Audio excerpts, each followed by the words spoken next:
To all my friends in Pune and Mumbai, and to everyone who is watching this, please stay safe, please stay indoors, avoid unnecessary travel. It's an absolute mess out there. From whatever I've seen from my own travel, from the videos and the reels and the photos on news. एक honest प्रश्न माझ्या मनात आला आणि I am sure की बरेच लोकांच्या मनात पण हाच प्रश्न आला असेल की हे जे यावर्षी घडलंय पुण्यात मुंबईत मोस्टली आपल्याला जे बघायला मिळतंय हे अवॉइडेबल होतं का? जे म्युन्सिपॅलिटीज होत्या दोन्ही प्रांतातल्या त्या दोघांकडे रफली 8 to 9 मंथ्स होते पावसाळा यायच्या आधी. तर मॅनहोल कव्हर्स झाले, सिवर्स झाले, राईट? जे नवीन कॉन्क्रीट रोड्स बनतात ते त्याच्यावर प्रॉपर स्लोप देणं झालं, वॉटर फ्लो जो आहे तो चेक करणं झालं. हे सगळं फिक्स करता येत नव्हतं का? अँड आपण जर ऑब्झर्व्ह केलं आपल्या सोसायटीमध्ये, आपल्या आजूबाजूला आपण ज्या रोड्सवरनं युज्युअली ट्रॅव्हल करतो, मोस्टली जे वॉटर लॉगिंग इश्यूज होतात ते 50 to 80% त्या सिमिलर स्पॉट्समध्येच होतात.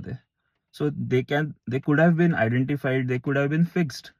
आत्ता जे आपण फेस करतोय, जे पुणेकर, मुंबईकर, इतर एरियाजमध्ये पण जिथे होतात हे सगळे आयडेंटिफाय करून फिक्स करू शकले असते थोडंसं प्रोएक्टिव्ह मेजर घेऊन, असं मला वाटतं.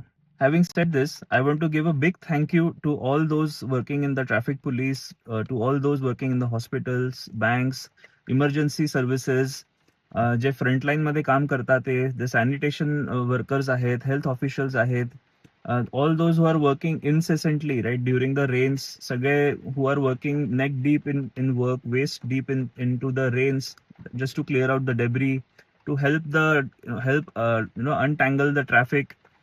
आय एम शुअर तुमच्याही मनामध्ये वर्क फ्रॉम होमचा पॉईंट आलाच असेल की काश आज जरा घरी थांबलो असतो तर जरा बरं झालं असतं.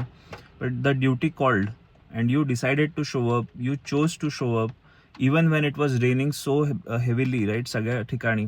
आता जस्ट मी ज्या एरियामधनं पास होत होतो मी बघितलं की 2-3 जे सॅनिटेशन वर्कर्स आहेत त्यांनी फुल रेनकोट घालून पूर्ण पावसामध्ये ते जे ड्रेनेजेस आहेत आणि जे वरचे जे कवर्स आहेत ते सगळे क्लिअर करण्याच्या मागे लागले होते. So hats off to all of you who are even despite rains are involved in clearing up the traffic, all the mess and all the debris.